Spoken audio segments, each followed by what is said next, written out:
வணக்கம். பொருளாதாரம் சொல்லி பயமுறுத்துறாங்க ஒவ்வொருத்தரும்.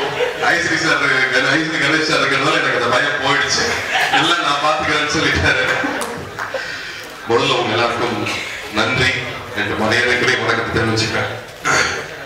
இதுக்கு முன்னாடி முன்னுதாரணம் இல்லாத மாதிரி இது ஒரு எலெக்ஷனா இருந்துச்சு. அதுல பொதுமக்களுடைய பார்வையாகட்டும், மெம்பர்ஸுடைய பார்வையாகட்டும், அண்ட் அதை ஒரு கரெக்டான கலர்ல கொண்டு போய் சேர்த்த உங்க எல்லாருக்கும் முதல்ல நன்றி தெரிவிச்சுக்கிறேன்.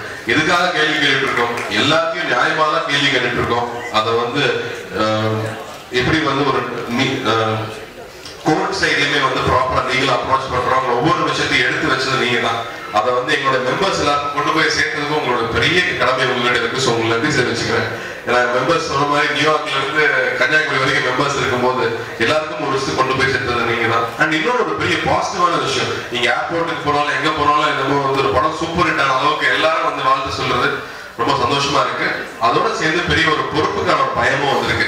இன்னும் ஒரு ரெஸ்பான்சிபிலிட்டி எடுத்துக்கிட்டோம்.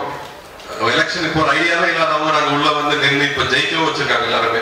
சோ பெரிய ஒரு பொறுப்பு இருக்கு. ஆனா அந்த பொறுப்பு அணுகிறது எப்படி இருக்கு, நம்ம முதல்ல சொன்ன மாதிரி ஸ்ட்ரக்சர்டா இப்ப பிளான் பண்ணிட்டோம். ஒவ்வொருத்தரும் ஒரு கடமையை எடுத்துக்கிட்டோம். தனித்தனி ஒர்க்கை நாங்க பிரிச்சுக்கிட்டோம் ஆல்ரெடி. சோ இதை பிரிச்சுட்டு இப்ப ஒர்க் பண்ண ஆரம்பிக்கிறோம். ஐஸ்வரி கணேஷ் சார் சொன்ன மாதிரி ஆல்ரெடி நிறைய விஷயங்கள் இப்ப மெம்பர்ஸ் இமீடியட்டா கிடைக்க போகுது. சோ தகுதியான மெம்பர்ஸை தேர்ந்தெடுக்கிறதுக்கான முதல் பணி நான் சொன்ன மாதிரி டேட்டாபேஸ் தான். அதுவுமே ஐஸ்வரி கணேஷ் சார் அவங்களோட விஸ்காம் ஸ்டூடெண்ட்ஸ் வாலண்டியர்ஸா தரேன்னு சொல்லியிருக்காரு. சோ தமிழ்நாடு ஃபுல்லா எல்லா இடத்துக்கும் சின்ன சின்ன ஊர் வரைக்கும் வாலண்டியர்ஸ் வந்துச்சு. ஒவ்வொரு மெம்பரும் யார், அவங்க முகம் என்ன, அவங்க என்ன மாதிரியான ஆர்டிஸ்ட், உண்மையாவே ஆர்டிஸ்டா, என்ன மாதிரியான ஆர்டிஸ்ட், அவங்களோட தேவை இல்லைன்னா குடும்ப நிலை என்ன, அவங்களுடைய மெடிக்கல் ரெக்குவயர்மெண்ட் என்ன, பொருளாதார நிலை என்ன, இதைதான் ஃபர்ஸ்ட் தெரிஞ்சுக்க வேண்டியதா இருக்கு. எந்த ஒரு விஷயம் செய்யணும்னா அதுக்கான ஒர்க்கு தான் இப்ப நாங்க ஃபர்ஸ்ட் ஸ்டார்ட் பண்ண போறோம். அந்த ஒர்க்கு முடிஞ்சு வரும்போது எங்களுக்கு ஒரு ப்ராப்பர் ஸ்டாட்டிஸ்டிக்ஸ் இருக்கும், எவ்வளவு பேருக்கு என்னென்ன தேவைகள். அதன் அடிப்படையில பென்ஷனுக்கு ரெக்கமெண்ட் பண்றது எப்படி, என்ன மாதிரி ஸ்டூடெண்ட்ஸ் ஃப்ரீ எஜுகேஷன் கிடைக்க போகுதுங்கிறது எல்லாமே அது பேஸ் பண்ணி இருக்கும். இதுக்கு நான் அகரம் சார்ந்த வாலண்டியர்ஸோட ஹெல்ப் நிறைய எடுத்துக்க போறேன். ஏன்னா அது ஆல்ரெடி ஃபங்க்ஷன் ஆகிட்டு இருக்கிற ஒரு சக்சஸ்ஃபுல் பாடிங்கிறதுனால அவங்க ஹெல்ப் எடுத்து நாங்கள் செய்ய போறோம். மறுபடியும் இந்த ஒரு மீட்டிங்கே அப்படி உங்களுக்கு முதல்ல நன்றி சொல்றதுக்காக மட்டுமே தான். ஸோ அதிகமா பேசுறதுக்கான விஷயங்கள் நன்றிகள்.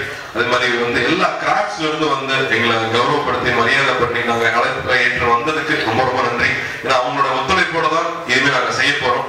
இது ஒரு பெரிய ஒரு மாற்றத்திற்கான ஒரு ஆரம்பமா இருக்கிறதுனால உங்களோட வாழ்த்துக்களும் ஆசீர்வாதமும் வேறோடு கேட்டுக்கிறேன்.